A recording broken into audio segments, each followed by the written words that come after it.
Hey everybody, quick intro on this bonus episode of Tourette's podcast.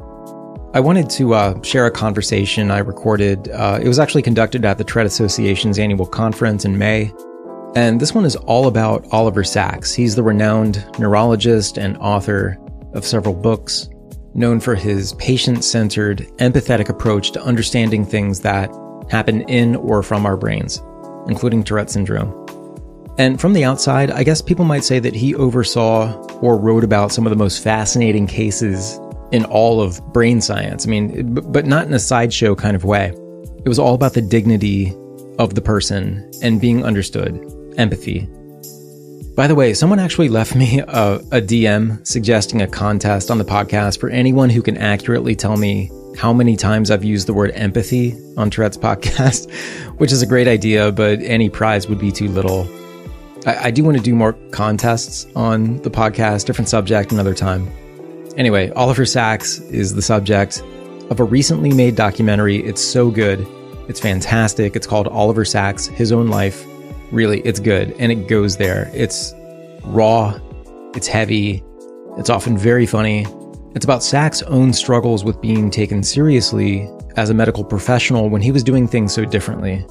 And from his life as a gay man who dealt with homophobia, there was drug use. Again, heavy story, but so good and very uplifting. So what this is an interview I did with film's director, Ric Burns, along with Kate Edgar, who was a close lifetime friend with Dr. Sacks and is the executive director of the Oliver Sacks Foundation. We're also joined by the amazing photographer, Lowell Handler, who has Tourette Syndrome, a personal hero of mine, being a photographer myself.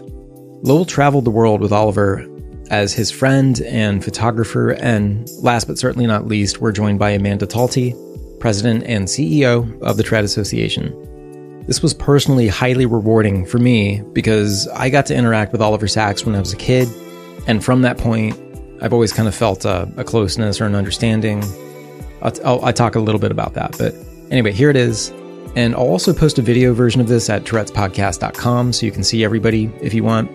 Here's my interview with the folks involved with the new documentary, Oliver Sacks, His Own Life.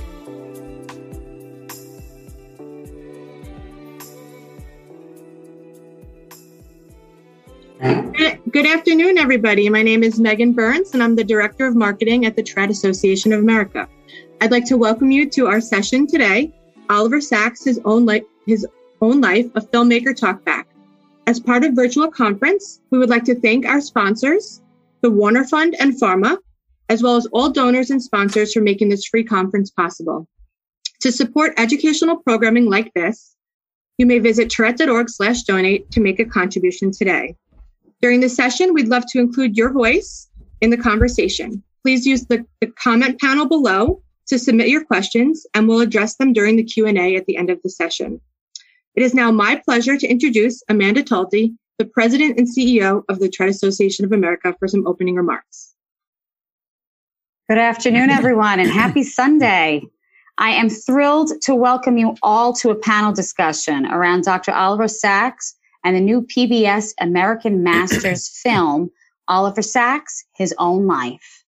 This film did an exceptional job at showcasing Dr. Sacks's passion for learning, writing, and really, he became a voice for people who needed it.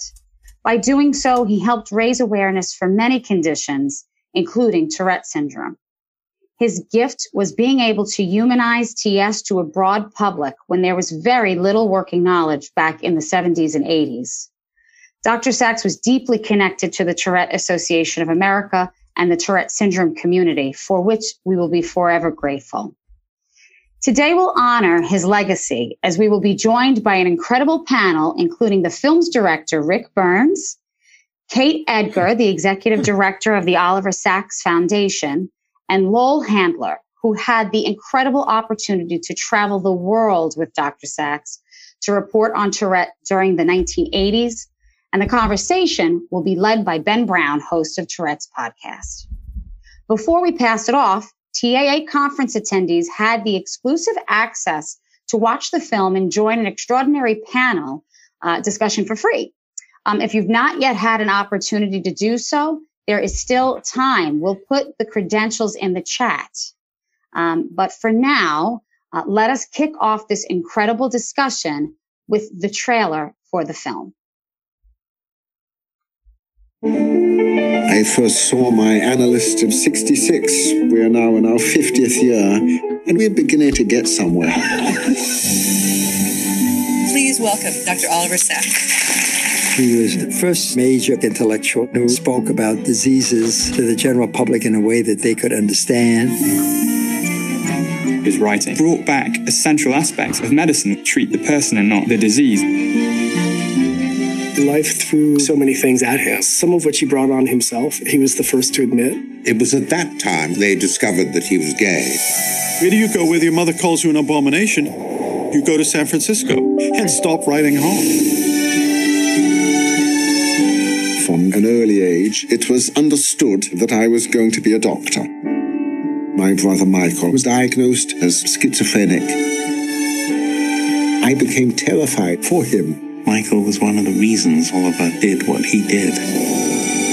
Much of my life has been spent trying to imagine what it's like to be another human being. His great gift was storytelling about the human condition in a medical context, emphasizing the fact that they saw the world in different ways. He would tell these stories so well that people who are brave, lonely, and left out are storied back into the world. Oliver was absolutely dismissed by fellow neurologists. He had his critics. For someone to say that he exploited his patients, I think that's absolutely wrong. Are you a doctor first and then a writer? The real answer is that I'm both, and in important ways they blend together. Oliver never lost that sense of wonder. 10 days before he died, he was writing. I daren't tell you what I'm thinking.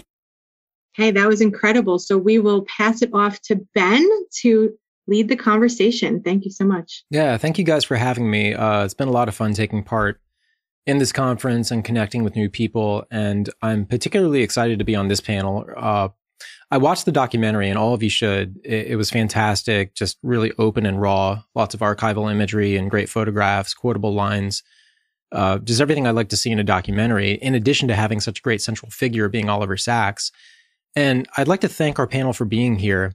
Amanda gave your names a minute ago, but I'd like each panelist to just go around one by one and give a brief introduction. Let's start with Kate. If you could make sure you're unmuted and please introduce yourself and let the audience know your relation to Oliver or to the documentary. Kate, starting with you. Hey, I'm really happy to be here. Kate Edgar. I'm the director of the Oliver Sacks Foundation, but more importantly, I spent basically the last 35 years of my life working side by side with Oliver, getting to work on all of his books, getting to know a lot of the people he wrote about, including my good friend Lowell Handler.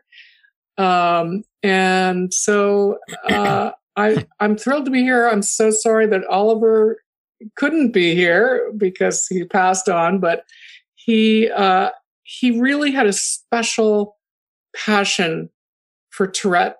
He wanted to really understand that condition. He found it one of the most fascinating he'd ever come across. And I think, as may have been mentioned, he became a part of the Tourette, then called the Tourette Syndrome Association, back in 1974, when it was literally just a handful of people sitting around a kitchen table. And here we are almost 50 years later. Thank you so much. Thank you so much, Kate. And we want to talk more about that as well. Lowell, let's go to you. If you could give a brief introduction. Well, I was Oliver's friend and photographer. We first met in 1986, and that's the same day that I met Kate, and we've known each other since then. So she said it's 35 years. It's a long time. It was a long time ago. But Oliver and I were friends until his death. And I worked primarily doing photography for Oliver, but also I think along with Shane, I was the conduit for what Kate mentioned, which was his understanding of Tourette. Lowell, thanks. We're going to talk more with you. Rick, could you introduce yourself real quick? Sure, I'm thrilled to be here, Ben. I'd met Kate Edgar. I'd never met Oliver when I got a call in early January 2015 saying that Oliver had mortal cancer and about 6 months to live, and would my colleagues and I come in and film him. He was 81, and we just stopped what we were doing and did that. And a couple of weeks later, found ourselves in Oliver's apartment on Horatio Street in Greenwich Village in New York. And it was the beginning of 90 hours of filming with him that February, in April, and in June. And he did indeed die on August 30th, 2015. So it was an incredible privilege to spend time at such a moment, crossroads in anybody's life. Actually, for sure, in Oliver Sacks's life. Well, it was amazing what you were able to capture with him, and how open he was, and just very raw in how he described his past, and definitely made for an amazing story. Kate, could you just give us maybe a brief introduction about who Oliver Sacks was and his relation to the TS community? You started on that, but maybe go a little bit deeper on, just for anybody who's uninitiated, who was Oliver and why did he care so much about the TS community? Well, I think, he was a neurologist, first and foremost, and a storyteller. He was fascinated by all kinds of neurological conditions and what it might be like from the inside to have those conditions. He first became really aware of Tourette when he had written about a group of patients in his book called Awakenings who had, because of some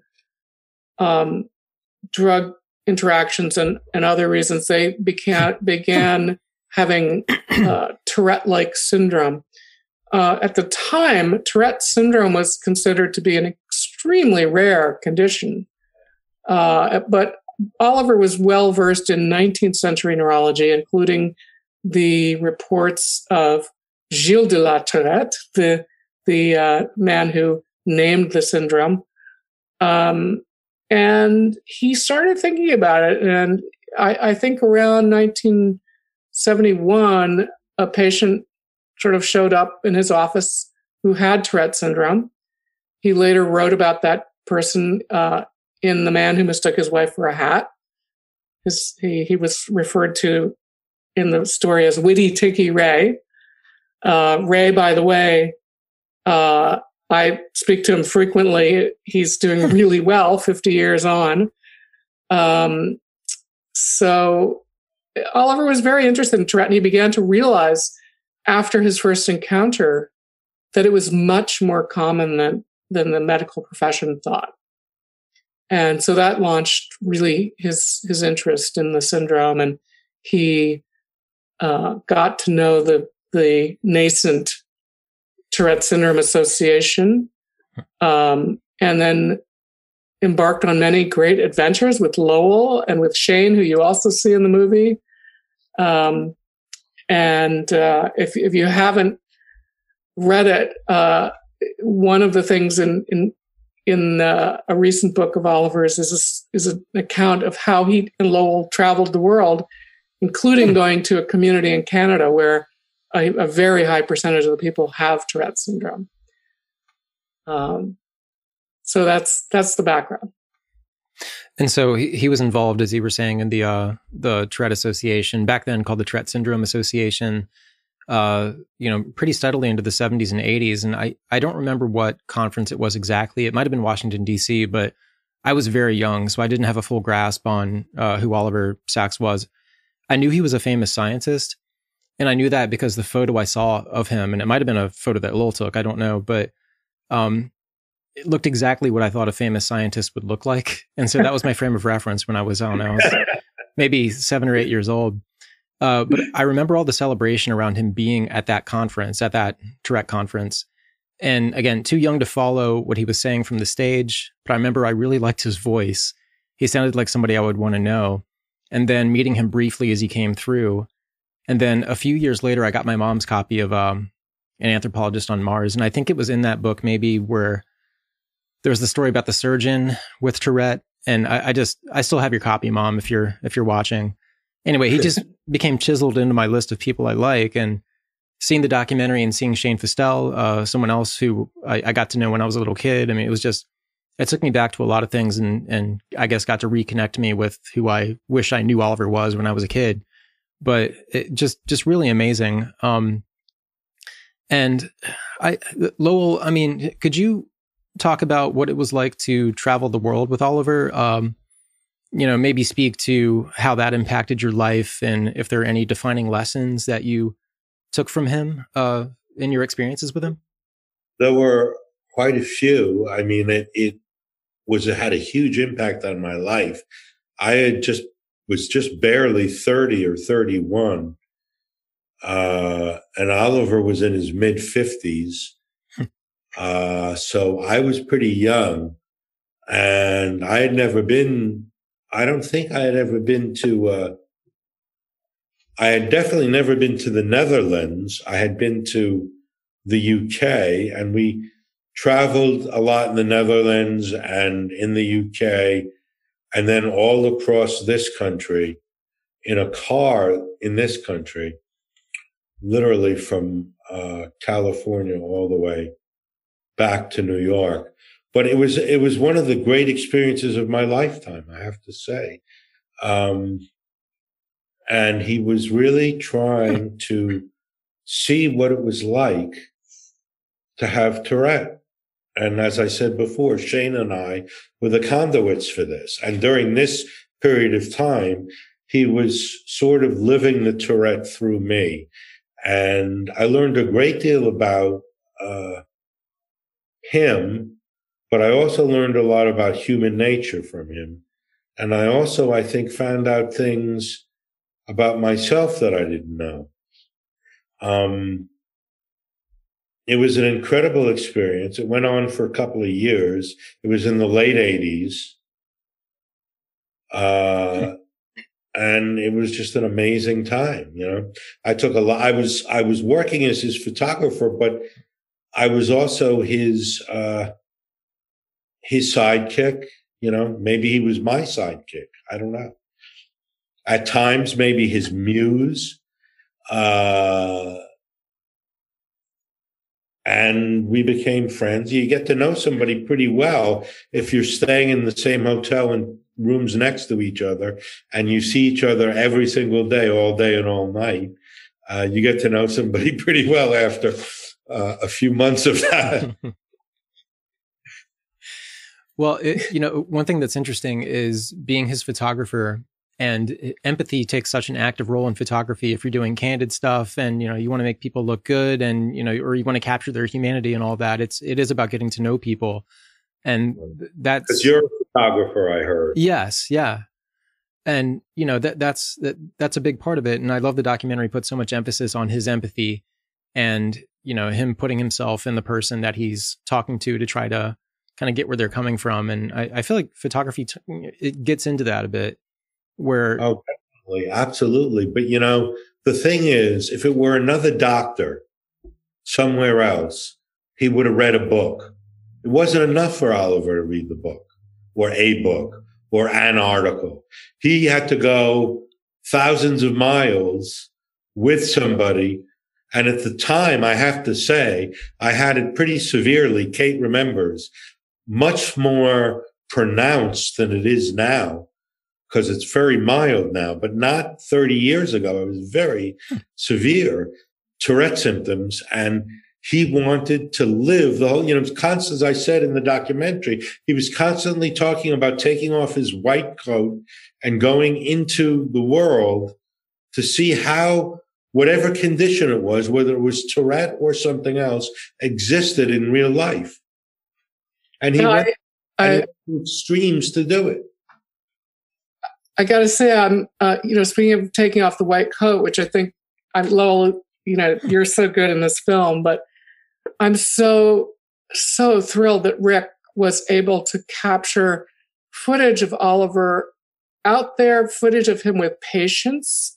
You're just, so great to have now that he's not with us. And certainly, Ric, you were under a huge amount of time pressure. In that case, you were not only trying to finish a movie, but to get the footage before Oliver died, as we all knew he would. So thank you for that. Well, yeah, Ric, can we go to you on this? What attracted you to this project? Like, what was it about Oliver that inspired you to take this on? It was pretty a deeply intuitive sense of how the crucial data that Oliver Sacks was after, which is this stuff, the insides of us all. What's going on in here? And it's the only stuff that matters. What does it feel like to be Ben? And we're all gifted with that. And all of us is not just human beings. As Oliver said in a wonderful piece in the Times, announcing his mortality.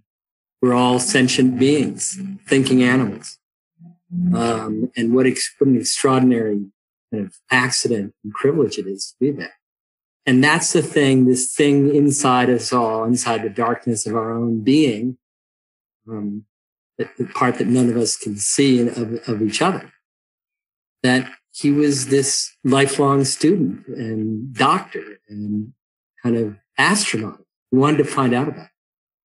And what a remarkable thing. And in that respect, he showed how close being a novelist is, being a scientist is, being a psychologist is, being a photographer is. All these professions, science and art and storytelling turn out to be the same thing. How can you figure out what's going on in it? When you think about things like empathy, photography, neurology, it starts out by sounding like something that's very different. But, what Lowell Handler is noticing when he's taking a photograph, which after all is capturing the external details, begins, though it doesn't end, with what Oliver was doing when he was noticing what's going on with this person. And it starts with sometimes a form of mimicry. It's not mockery, it's mimicry.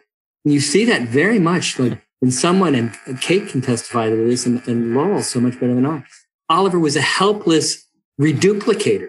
If somebody moved in a certain way, Oliver would move in a certain way, as if he knew it would conjure up to repeat how someone moved, or the facial expression they used, what it felt like to be on the inside. There's an incredible moment where he puts his face to the glass with an orangutan that we have in the film, piece of archival footage. And, when that primate smudges up her face in a certain way, Oliver smudges up his face too. He's trying to feel what it's like to be her. And I felt you could feel how powerfully, what an incredible motive he had to be able to reduplicate inside himself what others feel inside themselves, and then find some usable form of exchange in words to traffic in who they were, which is why Robert Krulwich, the great journalist who knew Oliver so well, said he was storying people back into the world. Ben, what an incredible thing to do with you. And he was trying to story himself. He knew that we were all, again, as he said in that same piece, where he talked about being a sentient being, we are all irreducibly different. We're all born absolutely genetically, neurologically unique, and we develop into even greater uniqueness. And so what do we share in common? Our uniqueness. And so our job as people is to bridge these infinite ranges of difference we have. Kind of incredible agency he gave to all of us about what it is to live alone inside our own selves. And for that, I feel, that kind of I won't say, Ben, that's why we made the movie, but something that comes across powerfully in his writing. And as you point out, so in this tone of his voice, which seemed to suggest it's okay. That's so magnetic about it. Yeah. The personality is very comforting. And obviously the word empathy is going to keep coming up here, and it should. He obviously is a very, well, he's had a very potent impact on how people feel about themselves. And like Kate was saying, you know, that when you're tasked with portraying the life and potency of somebody like Dr. Sachs, the pressure's on.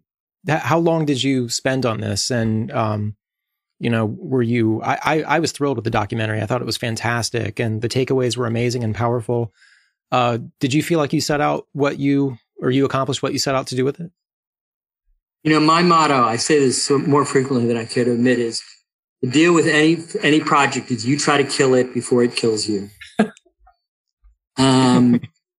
So the proof, you know, I'm sitting here tonight, so it must have been a success, because it feels like that kind of battle each time. So it's humblingly difficult to try not screw it up.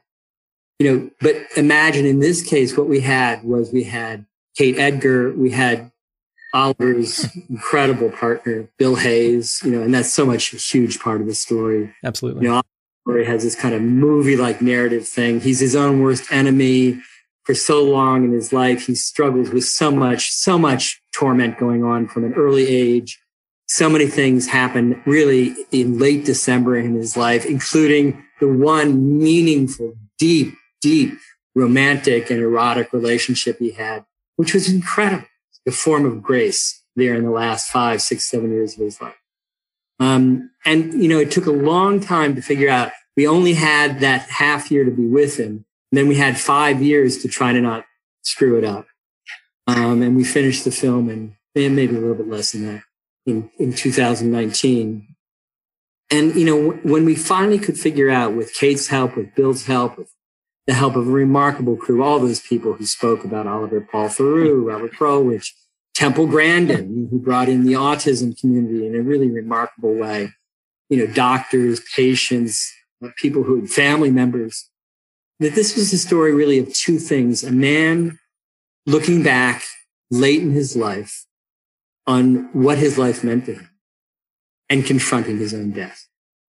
And as Lawrence Weschler, incredible writer who knew Oliver really well, had known him for 40 years, said that when he got the news from Kate that Oliver had died, he felt this tremendous welling up of gladness, because as Ren Weschler put it, Oliver had nailed the landing.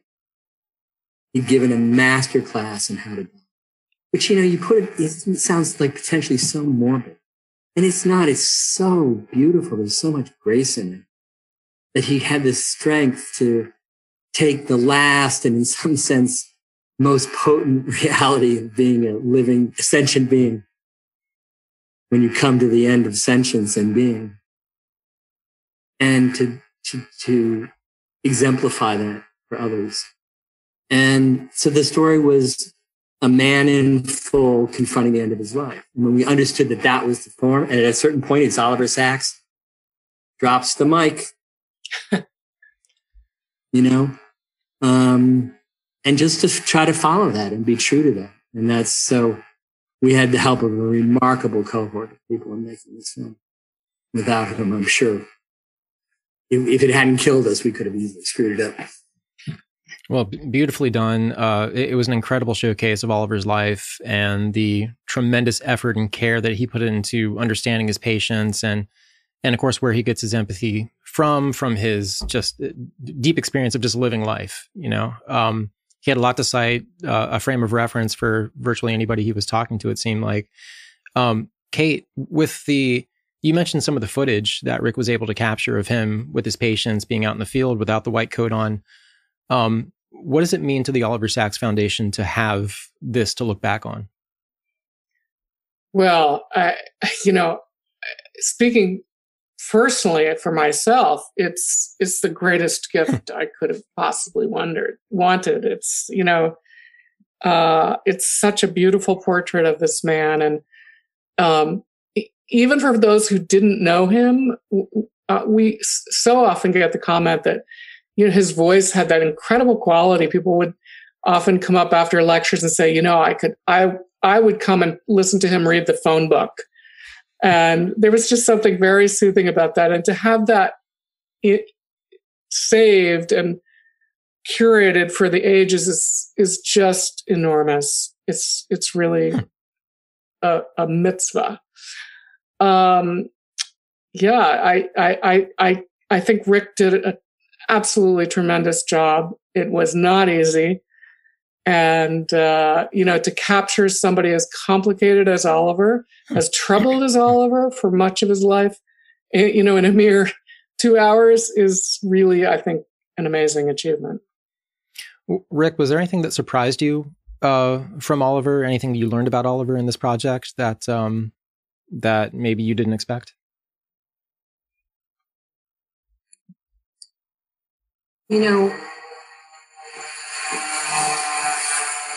So Ravenna out the door. I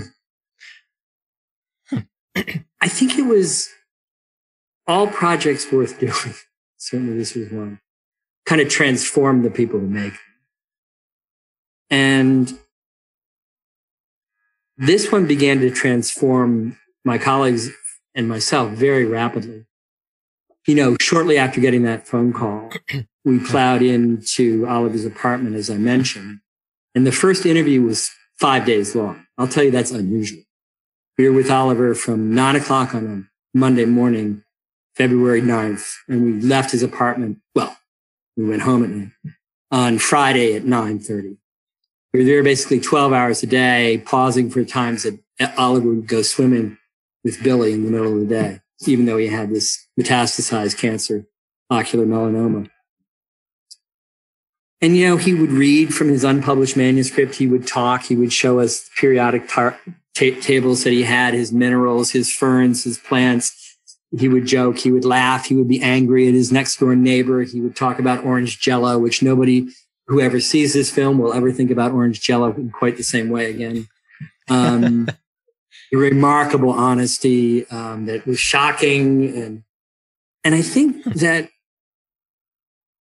what was transformative by the end of the week was to be taken so deeply and not at all pornographically. This is not somebody kind of like wantonly revealing himself. And not a showboat, though he was hammy in his own lovely way. This is somebody who is really taking you really in a very moral way, deeply into what it is to be, in this case, him as a human being. Because he knew how important that was, not like in some grandiose way, but that this is what it is. And so what was transforming? It's this tremendous thing. It's very New York, in the sense that, New York is this funny, aspirational, and democratic place. It takes 1 minute to become a New Yorker. That's why he settled here and never left. Never became a citizen of the United States, but he sure as hell became a citizen of New York. Stayed here his whole adult life. Where there's something which New York expresses in its own way, which is like, we all get to be here. No invidious comparisons get to be made. We also all get to strive and struggle and do the most with what we got. And Oliver knew that. And there was just something about, it's almost a kind of form of secular testifying to the beauty of being alive that could move you to tears within a few hours of knowing Oliver. That I think anybody who ever picked up an article he ever wrote, or a book he ever wrote, or listened to a lecture got right away. That he was testifying to the deepest stuff that it is to be around. And that's transforming. And you don't go into a film going like, I'm going to meet kind of a guy he's almost like the Dalai Lama. He laughs in a kind of a funny, vulgar way. He eats too much. He tells stupid jokes. He's not like, there's a kind of a grammar of everyday life in the way he is. because he knows that that's part of what it is to be one of any of us as well. And he's not going to leave that stuff out. And that was transforming. And I don't think I knew when Kate called me that was what was going to happen with this project. But I'm sure as hell glad that the phone rang that night in early January of 2015, because it was as Kate as transforming a project as my colleagues and I have had the good fortune to be involved in. So mitzvah all around. Yeah, it was, I love the level of detail. He opened up deeply, but there's a lot of fun stuff about him too. I love seeing his, for one, I didn't know he had a weightlifting record. That was interesting. And then his obsession with the periodic table and his, what do you have? He had like a bedspread and periodic table socks. And one of my favorite quotes of the whole thing is, I think he said, "If you doubt reality, drop tungsten on your foot." And just, it's such a quotable movie. I mean, that's the thing. His interest was so wide. He started out interested in science and physics and chemistry, then biology and botany, then, neurology and brain science. He's interested in philosophy, interested in literature. His huge library, which Bill Hayes, his partner, discovered, Kate already knew a lot of this, was infinitely annotated across the course of 60 or 70 years in his handwriting, a kind of a form of conversation, which he never thought would ever be revealed, but which our cameras got to see after he died, where he's talking to Descartes or to somebody who criticized a book of his, where it's this ongoing conversation, which is so beautiful with people who are thinking and feeling about the world, whether they're, other psychiatrists or psychologists or neurologists or Darwin, who was a huge hero of his. So these big questions like, why did the world come about? Or how did life evolve? Or where did we get these brains from? All of it was part of the wonder that Oliver brought into the world. So absolutely, if you doubt reality, drop a piece of rather heavy metal in your foot, and maybe do the job. And that kind of lovely sort of, he had a kind of like, a vaudeville, Vauxhall kind of like campy, quality to him. You go, bleh, he had just this wonderful way. And a lot of what I love that our wonderful main cinematographer captured was whether this camera was seeing Oliver or the camera was seeing Bill Hayes or seeing Kate or whomever it was. He caught people on camera thinking and feeling. It wasn't just what they were saying or what you could feel people thinking.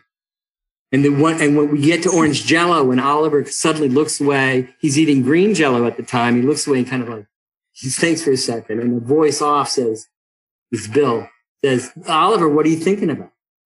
And Oliver says, I can't say. And you don't know what the hell is going on. But it's so lovely because suddenly everything about what it is to be a human being, all the stuff you can't see, is dancing in front of you.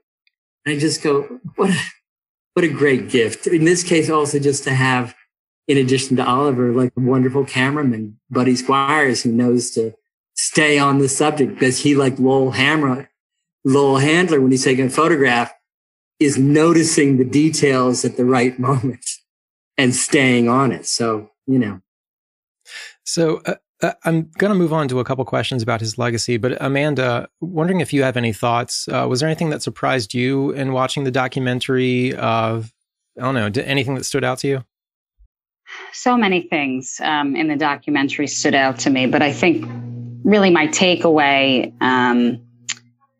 and it was really reinforced because I was obviously familiar with Oliver Sacks's work and what he has meant to the TS community. But I think in watching the documentary, it was so well done. And I think, for me, just reinforced how much we could all very much learn from him, and his clear commitment to,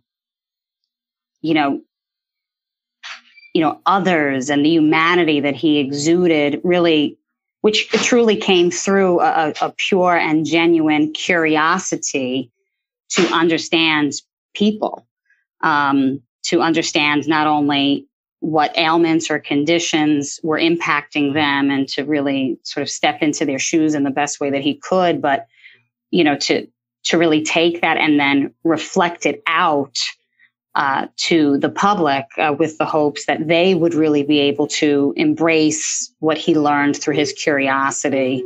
For me, that's something that I would love it if everybody who sees this documentary really takes with them into their day-to-day. I think if we were all genuinely curious and willing to, say the difficult thing in the effort to really get a true, meaningful understanding of what seems foreign or bizarre in some way to us, wouldn't it be lovely if we could have those true exchanges on a day-to-day basis as we came in contact with people in whatever realm? So I think just for me, that's the really that for me was the reinforced takeaway in my hope that I can be better in that way, and that others will think that they should be better in that way as well. Well, that's perfect. And moving into his legacy and how we want to remember Oliver and Lowell, I want to ask you, what do you think Oliver himself would want those listening, everybody participating right now? What do you think Oliver would want all of us to take away or know about his years of research and understanding Tourette syndrome? I think absolutely just what all of us have said today, that his whole understanding of these phenomena was that he did understand, was that he understood what it was like to be different. Kate, what's Steve's last name? The guy who wrote the review in the Lambda Literary Review. Sysoev, yeah. How do you say it? Sysoev. Sysoev. This guy wrote a review in the Lambda Literary Review, and what he said in it, I think, was very important. And it wasn't said in any other review that was done. And that is, Oliver had the extreme empathy for all these people because he felt something was wrong with himself. He felt that he too was an other and was different. And that, I think, was one of the key motivations. And I want, don't you agree, Kay? I absolutely agree. And I think that, that's so clear in Ric's film. There's, in so many ways he felt other. He was a brilliant young child, exiled from his family because of World War II and the bombing. To become a doctor. He was gay in a time when that was in a place where that was absolutely not okay. And he was odd. I mean, he was odd in many ways. So certainly that increased his empathy, I have no doubt. But I think another thing that we should take away from this, and you see this again in the film, is that yes, compassion, yes, intellectual curiosity and passion were so important to him, but equally a sense of wonder and joy and fun and humor. And even here in the last 9 months of his life, I'm thinking back to a little tiny list that he wrote almost the day he got the diagnosis of this mortal illness. And I'm going to paraphrase it, but it had things like, I want to work. I want to get more writing done. I want to spend time with my friends and family. I don't want to, waste any time with silly bullshit. And the last one was like, but don't forget to have fun and be silly. And I just love that. And even in these patients who he dealt with who had the most dire conditions, he would find a way to connect with them and a way to find humor and joy and wonder. As Kate said, he was curious about everything. He wanted to know about everything, no matter how extraneous or how different anything was from something else, he wanted to find out about it. And I think that curiosity also is what drove him incredibly. And yes, and every body. I mean, he loved. At the end of his life, he wasn't driving because he had visual problems, and he would often take ride service, Uber or whatnot. And he loved that because each trip was a chance to get to know some new driver. And he would come back and tell me all these stories about this driver from Nepal and his whole life and his family. And it was really lovely. You know, there's just one tiny thing that David Remnick, the editor of The New Yorker, said at Oliver's New York memorial service, which was recorded. We didn't include it in the film. But I often wish we had, because it's so relevant to what we're talking about right now.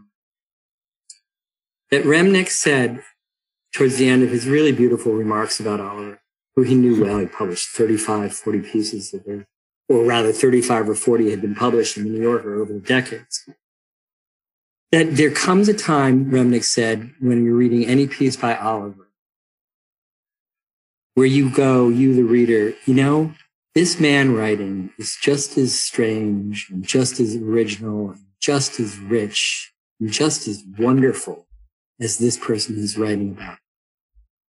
And then you pause, you the reader, with the second realization, you go, and you know what? So am I. So am I.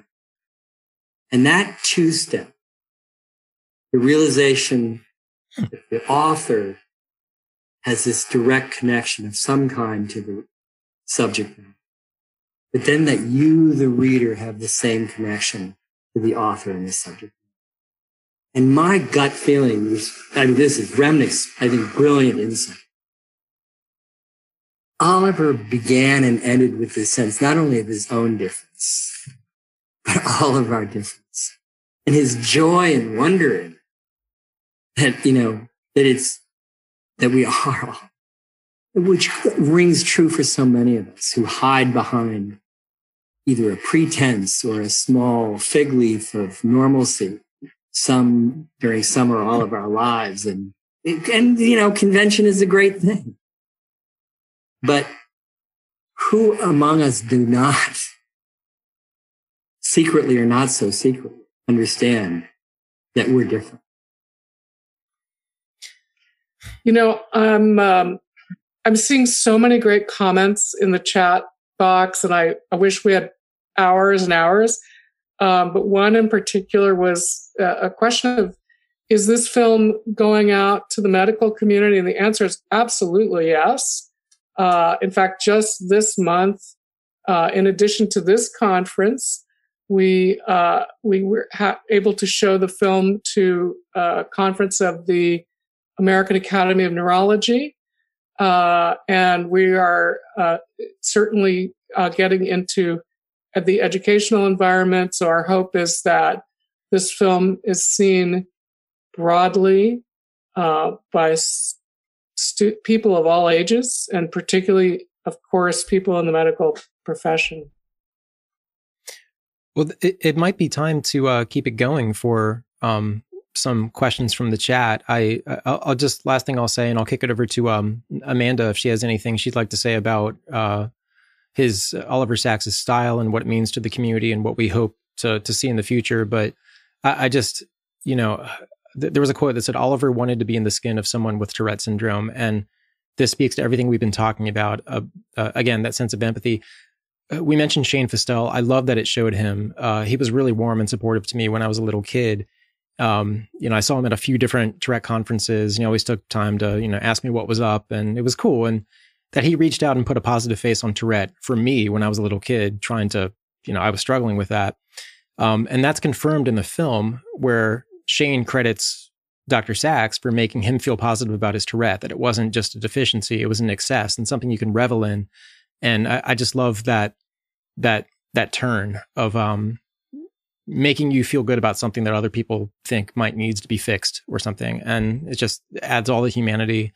Amanda, I don't know if you have anything else you want to add to that. And then I think we can probably we got some time for audience questions. I'd love to do that. Thanks, Ben. I mean, I think the only thing that I'll add is that, just to reiterate about how grateful I am that we're doing this today.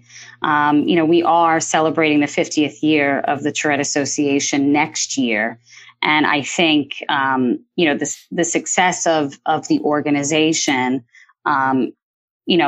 certainly sits to a large degree on the shoulders of Oliver Sacks and for what he did to really raise awareness of the condition, and do the storytelling that I think is so integral in being able to, communicate that people are so much more than their Tourette, which is something that we talk about a lot.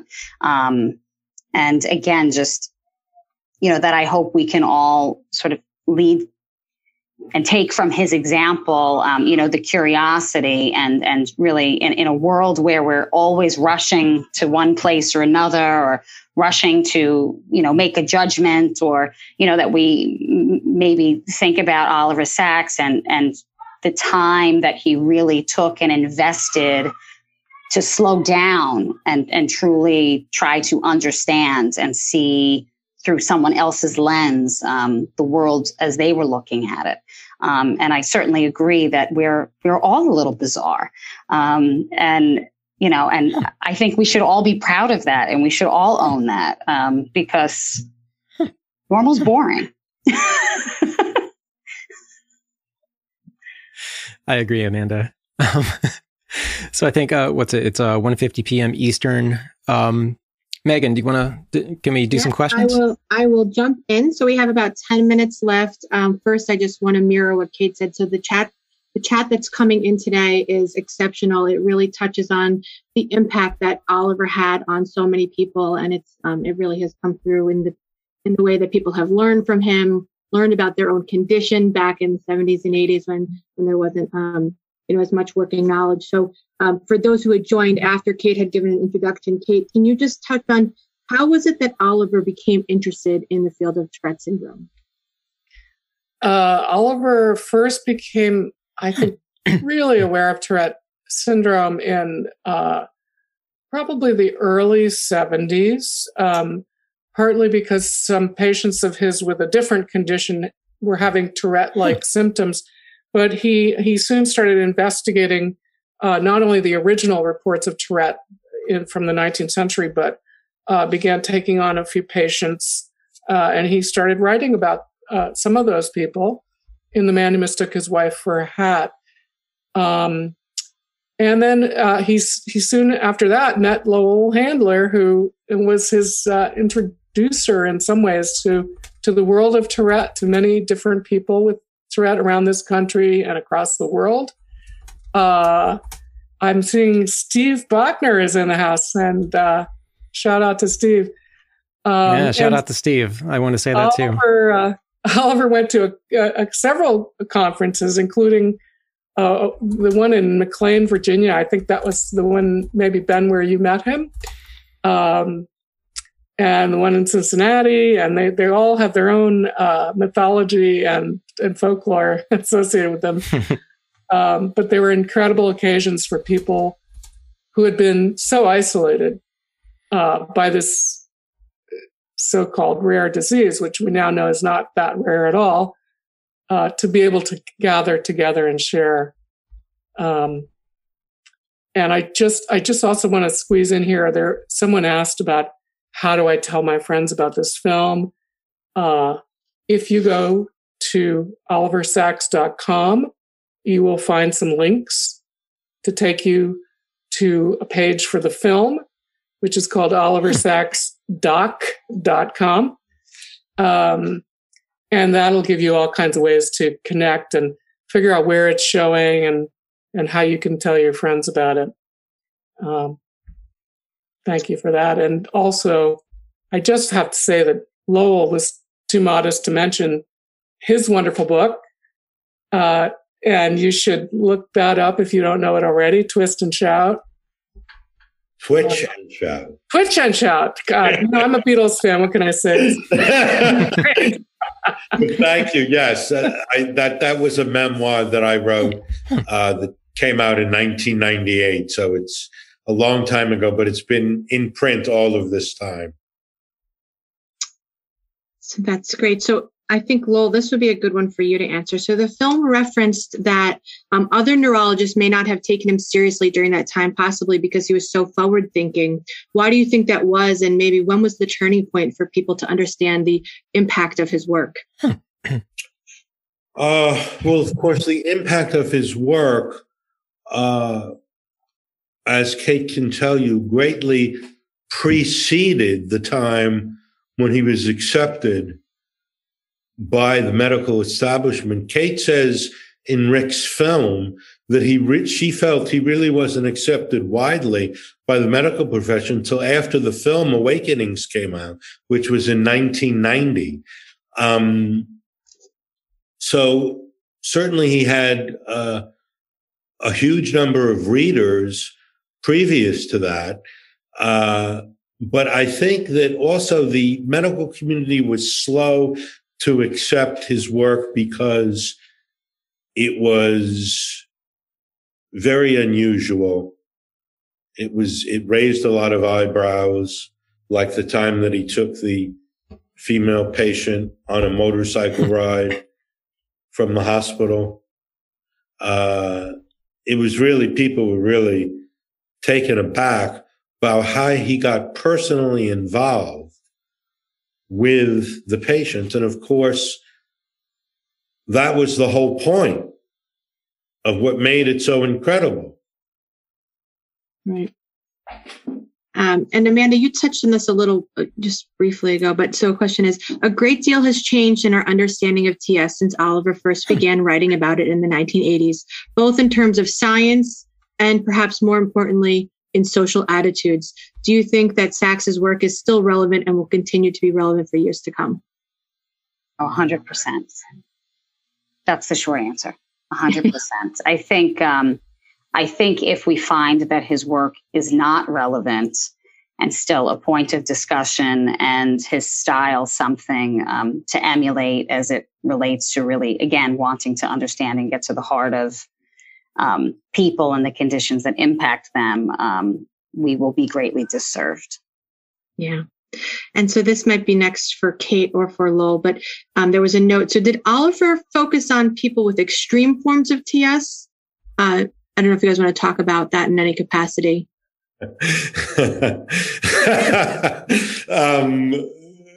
Well, not exclusively. But, he did have a name, an actual category, which, of course, he invented for people with extreme Tourette called phantasmagoric or what was it? Phantasmagorical symptoms, right? Like that's how he would refer to Shane that way, or he would refer to somebody that way who had very noticeable, very pronounced symptomatology. So, of course, that was a word that he, a category that he kind of invented. And of course, the word Touretteer was something he invented, which is, a slang word now for somebody who has Tourette syndrome. But none of this was derogatory. It was, he could have written his own DSM.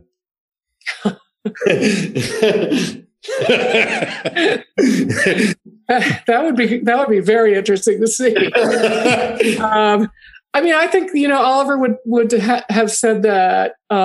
Yes, sometimes he was accused of like, well, why are you only writing about the people with these very severe situations? And the answer is, of course, those examples amplify our ability to understand this condition as a whole. So, for, in a way, dramatic purposes, yes, he was very interested in those people sort of at the far end of the bell curve, but as you say, Lowell, not exclusively. Right. Well, it's the same thing with filmmaking, Ric can tell you, and with photography. You have to have some extreme example to portray it in a way that is readable in whatever medium you're working in. And it's the same thing when you're writing about it. Yep. So we have time for just one more question before you wrap up, and I think this one would be appropriate for Ben. So some people believe that Touretters have special abilities that non-Touretters lack. Do you agree, and what would you add to that? Yeah, I think so. I mean, there's some science to it as well when it comes to what we can do with memory. And I mean, if you want to talk more colloquially and maybe less scientific and maybe more on personal value, I feel like I have excess energy. I feel like I don't need quite as much sleep, which I don't think is quite true. But the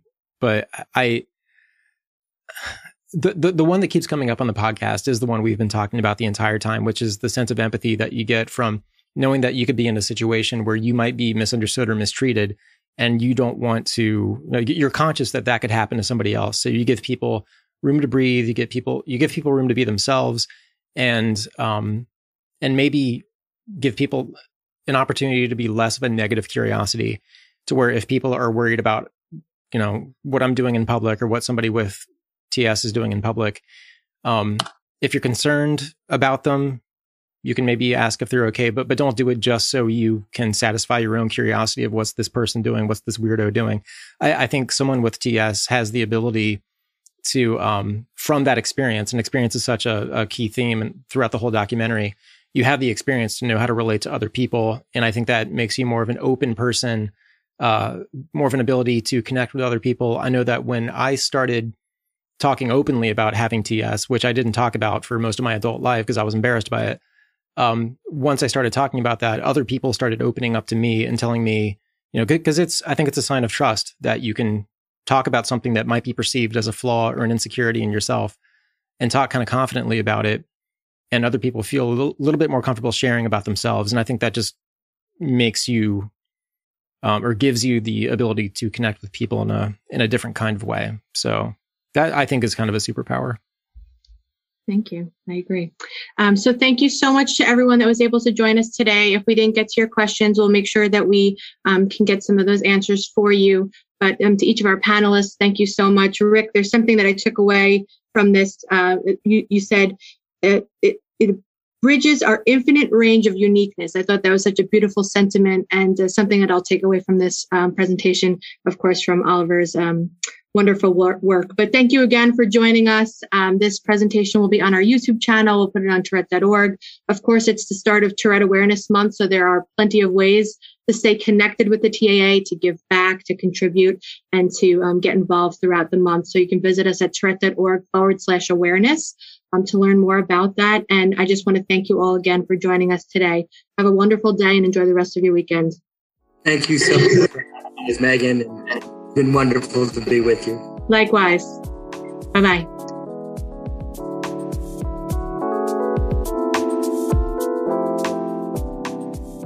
Thanks for listening. Hope you enjoyed that. Look up the film, Oliver Sacks, His Own Life. This was conducted at the Tourette Association of America's annual conference in May 2021. Tourette's podcast is made possible with support from the Tourette Association of America, online at Tourette.org.